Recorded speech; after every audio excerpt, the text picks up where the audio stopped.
Mukunda jewellery Hanamkonda ప్రారంభోత్సవ offer flat 20% VA December 14 నుండి 22 వరకు. వచ్చిన భర్త ఎవరు బయటికి వెళ్ళడం లేదు, పోలీసులను చూసి బయటికి రావడమే లేదు. ఇట్లా సందులకి వెళ్ళి కిటికీలకి వెళ్ళి చూడడమే సరిపోతుంది. అయినా అప్పుడు ఎట్లుందంటే అసలు ఎవరన్నా బయటికి వెళ్ళి ఒంటరికి పోవాలన్నా కూడా భయపడేది. ఇక్కడ పోలీసు వాళ్ళు ఎదురవుతారా, అక్కడ అన్నలు ఎదురవుతారా అన్న ఆలోచనలోనే ఉండేది వాళ్ళు.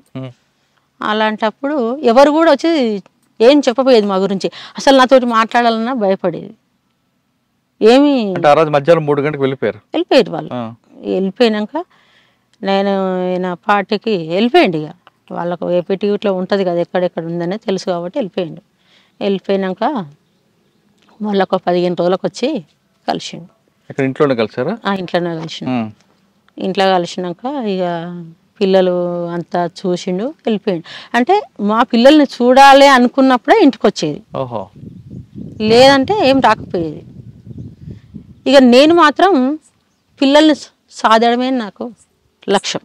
కరెక్ట్ అమ్మా. బయటకు వెళ్ళినప్పుడు ఏదైనా పిల్లలు చూడాలనుకుంటే వచ్చేవారు కదా, కానీ బయట ఆయన చేసే కార్యక్రమాలు పేపర్లో చూసినప్పుడు కానీ ఏదైనా ఎన్కౌంటర్ అవుతున్నప్పుడు మీరు భయం లేదా, నా భర్త ఉన్నాడా అనుకోని? భయము అని అంటే అదొక పోరాటం అని అనుకునేది. అది ఏదైనా జరగవచ్చు. ఎప్పుడు చెడు వార్త వింటారని అనిపించలేదా? నాకేమనిపించపోయేది, ఏం కాదని అనిపించేది. అయితే వీళ్ళకి ఎట్లున్నాయంటే నేను పట్టుకుంటా, నేను ఇది చేస్తా అది చేస్తాను వాళ్ళకుంటే నేను దొరకను అనేది ఈయనకుండేది నమ్మకం. నేను దొరకను అనే నమ్మకం ఈయనకుంటే, పట్టుకుంటా అనే నమ్మకం వాళ్ళకు ఉండేది. ఆ ఇద్దరి మధ్య నా నమ్మకం ఏంటంటే నా భర్త దొరకడు, ఏం కాదు అనే నమ్మకం నాకుండేది. అట్లా నేను ఆయనకు ధైర్యం కూడా చెప్పేది. అలా ఎన్ని సంవత్సరాలు ఉన్నారు ఆయన? ఎన్ని సంవత్సరాలు అంటే ఇక ఆయన పరిచయం అంటే 86 నుండి ఇక 99 దాకా. ఎందుకు వచ్చా అంటే మేము ఒక్కసారి పార్టీ ఆదేశాల మేరకే హైదరాబాద్లో ఉంచారు మమ్మల్ని. హైదరాబాద్లో ఉంచినప్పుడు మాకు ఒక ట్రాక్టర్ ఉండే, అప్పుడు ఆ ట్రాక్టర్ని కొంచెం ఒక చిన్న కంపెనీలో పెట్టి మేము అక్కడే ఉండేవాళ్ళం. ఎవరో ఇక మేము అక్కడ ఉన్నామని ఇన్ఫర్మేషన్ ఇచ్చారు. ఇన్ఫర్మేషన్ ఇచ్చినప్పుడు ఆనందరెడ్డి ఎస్ఐ అప్పుడు. అయితే నేను రోడ్డు మీదకి పోయి పిల్లలకి యాపిల్ పండ్లు తీసుకుందామని బయటికి వెళ్ళినప్పుడు ఆయన వచ్చి నన్ను గమనిస్తుండు. నేను మాత్రమే తెలుసు, తన తెలియదు కాబట్టి ఈయన లేడు, ఉండకపోయేది, నైట్ వచ్చేసేది. అయితే ఇక నేను మాత్రమే తెలుసు కాబట్టి వచ్చి నన్ను గమనిస్తుండు. నేను పోలీసు వాళ్ళని బాగా గుర్తుపట్టేది. గమనించినప్పుడు నేనేం చేసినట్టు వాళ్ళని సరిగా గమనియాలంటే నేను ఇంట్లోకి వచ్చేసిన, మా బాబుని తీసుకొని ఇంట్లోకి వచ్చేసి నేను కిటికీ సందులోకి వెళ్ళి చూసిన, నన్ను మా ఇంటిని మమ్మల్నే గమనిస్తుండా లేదా అని చెప్పేసి చూస్తే మమ్మల్నే గమనిస్తుంది అనేది నాకు అర్థమైపోయింది.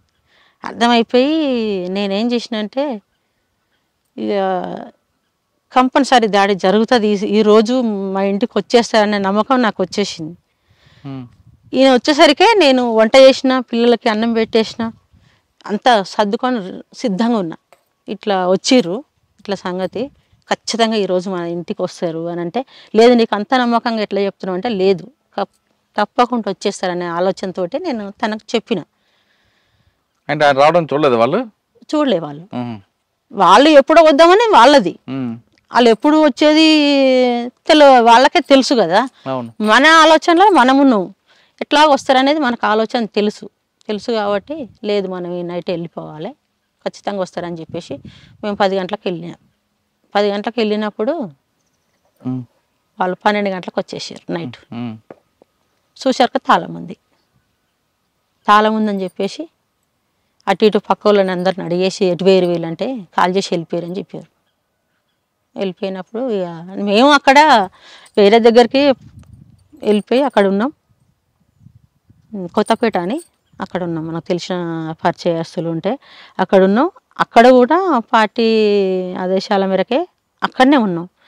ఆ క్రమంలో ఏంటంటే ఇక తప్పదు, ఇక నేను వెళ్ళిపోతా అన్న ఆలోచనతో మళ్ళీ వాళ్ళని కలిసి వెళ్ళిపోయింది మొత్తానికి.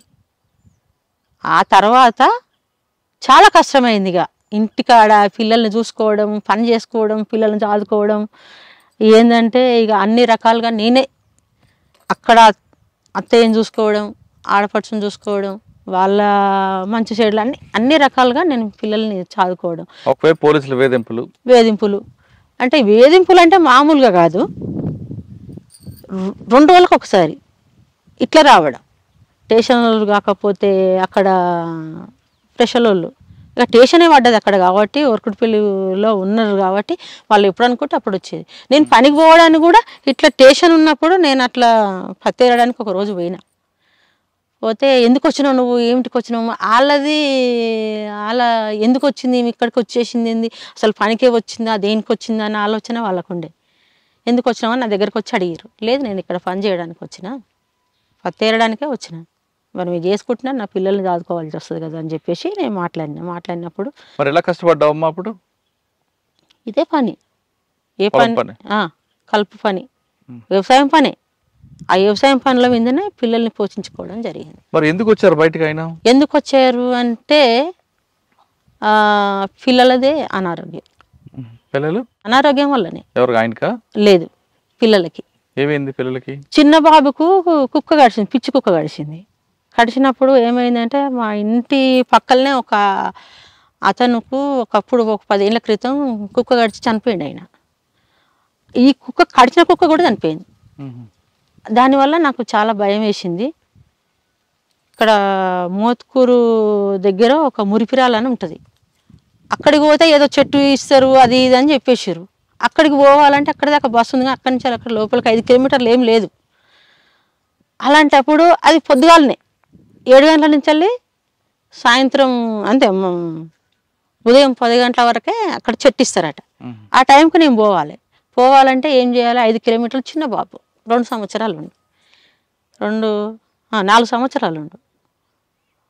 అయితే నడుస్తలేడు, ఇక వెనక కట్టుకొని 5 సంవత్సరాలు 5 కిలోమీటర్లు నడుచుకుంటూ పోయినాక అక్కడికి పోయినాక వాళ్ళు ఏమన్నారంటే 3 రోజులు ఇక్కడే ఉండాలని చెప్పేసారు. మరి ఎక్కడ తినాలి, ఎక్కడ ఉండాలి? అప్పుడు పరిస్థితి ఏంది, బాబుకి ఎట్లా అన్నం పెట్టాలని చెప్పేసి మనకు తెలిసిన తల్లు ఉంటే అక్కడికి పోయి 2 గిన్నెలు తీసుకొచ్చుకొని కొన్ని బియ్యం తెచ్చి ఆ 3 రోజులు అక్కడే ఉండి ఆ మందేందో అబ్బాయికి ఇప్పించుకొని, ఎందుకంటే మరి ఏం జరుగుతుందో తెలియదు, పిచ్చి కుక్కనే అన్న ఆలోచనతో ఇబ్బందులలోనే మళ్ళీ వచ్చేటప్పుడు కూడా మళ్ళీ 5 కిలోమీటర్లు మళ్ళీ వెనక కట్టుకొని నడుచుకుంటూ వచ్చిన. ఇట్లా సంకలు ఎత్తుకుంటే ఆగపోలేడు కదా, చిన్న బాబు కదా అని చెప్పేసి అట్లా చాలా కష్టపడ్డా పిల్లలకి. మీ భర్త అడవిలో ఉన్నప్పుడు శేషన్న వాళ్ళందరితో కలిసి పనిచేశారు, పెద్ద పెద్ద లీడర్లతో. అవును. వాళ్ళు ఎవరైనా ఎప్పుడు చూసారు మీకు? చూసారు. ఎక్కడ అంటే నేను అసలు ఫస్ట్ కిరణాన్ని కలవడం లోయపల్లిలో అన్న పిలిపించుకున్నాను నన్ను. అక్కడ మన బూడిద అనురాధ కలిసిందా? లేదు, అనురాధక్క రాధక్క కలవలే. అయితే అన్న అక్కడికి పిలిపించుకున్నాను. అక్కడ చూసారా శేషన్న కానీ లేదంటే సాంబశివుడు కానీ కలిసారా? అందరు తెలుసు, వాళ్ళు తెలుసు. అన్న సాంబశివుడు అని అంటే సాంబశివుడు కూడా చాలా మంచి వ్యక్తిగా అన్న కలిసి మంచిగా ఉండేది. మేము సాంబశివుడు గురించి అని అంటే మేము బయటకు వచ్చేసినాక అన్న అక్కడే ఉన్నాక, అన్న లొంగిపోయినాక తెలంగాణ పార్టీలోకి వచ్చేసిండు, మేము కూడా తెలంగాణ పార్టీలోకి వచ్చేసినాం. అది మేము తెలంగాణ పార్టీలోకి రావడానికి కారణం కూడా ఏంది అని అంటే ఒక 60 ఏళ్ళ పోరాటం ఇది, తెలంగాణ పార్టీ అన్న ఆలోచనతో మనకు మండల నాయకులే కానీ జిల్లా నాయకులే కానీ వచ్చి మీరు రావాలి, ఈ పార్టీలోకి రావాలి అన్న ఆలోచనతో వాళ్ళు అన్నప్పుడు ఇది కూడా ఒక న్యాయమైన పోరాటమే. 60 ఏళ్ళ నుంచి వెళ్ళి తెలంగాణ ఉద్యమాలు జరుగుతున్నాయి, ఎంతోమంది అమరులయ్యారు కదా, ఇలాంటి దానికి మనం పోరాటం చేయాలన్న ఆలోచనతో నేను ఆ పార్టీలోకి వెళ్ళిపోయినాం. మేము కూడా వెళ్ళిపోయి ఎంపీటీసీగా పోటీ చేసిన. ఎంపీటీసీగా పోటీ చేయాలంటే దానికి కారణం ఏంటంటే ఇక ఇదొక పార్టీ అన్నది అయిపోయింది అన్నట్టు, దాంట్లో ఎంపీటీసీగా పోటీ చేసిన. నేను గెలిచారా? లేదు, 50 ఓట్లతోటి పోయినా. అంటే సానుభూతితోటే, నా దగ్గర పైసలు లేవు కదా, ఈయన అప్పటికే లొంగిపోయిన. అప్పుడే 2001లో ఎలక్షన్ జరిగింది, నాకు డబ్బులు లేవు కాబట్టి పెట్టంతా పెట్టినాము. సానుభూతితోటే ఒడ్లు మన ఓట్లు ఎట్లా అంటే 2nd స్థానంలో వచ్చేసిన నేను. అంటే ఆ 2nd స్థానంలో ఎట్లా వచ్చిన అంటే హోమ్ మినిస్టర్ గారు ఊరు కదా, టీడీపీ వ్యక్తి గెలిచిండు. అక్కడ జర బలంగా ఉంటుంది కాబట్టి గెలిచింది. అంటే 2 ఊర్లకు కలిసి ఎలక్షన్. కానీ మీరు బయటకు వచ్చేదాక పార్టీ ఇప్పుడు మీకు రమ్మని పిలవలేదా అన్నకు కానీ మీకు కానీ? బయటకు వచ్చేసినాక ఏం విలువలే కానీ ఏం జరుగుతుంది అనేది వాళ్ళు గమనించేది. ఏమన్నా మళ్ళీ ఇబ్బంది పెడుతున్నారు అన్నది. అంటే వాళ్ళ ఆదేశాల మేరకే మేము బయటకు వచ్చేసిండు. ఎందుకంటే పిల్లలకు అనారోగ్యం కారణమై ఇంట్లో ఇబ్బందులు జరుగుతున్నాయి. పార్టీ డబ్బులు ఎందుకు ఇస్తుంది? హాస్పిటల్ ఖర్చులు లేదు, ఎవరేమి ఇవ్వలేదు.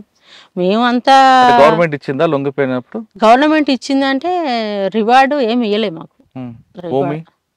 భూమి కూడా ఏమి ఇవ్వలేదు, ఏమి ఇవ్వలేదు. అంటే కొంచెం టెంట్ హౌస్ అనేది ఇచ్చిర్రు, ఇస్తే అది కొద్ది రోజులు నడిపించినాం. ఇక నడవలేదు ఊర్లో కదా, ఇక తీసేసేసిన.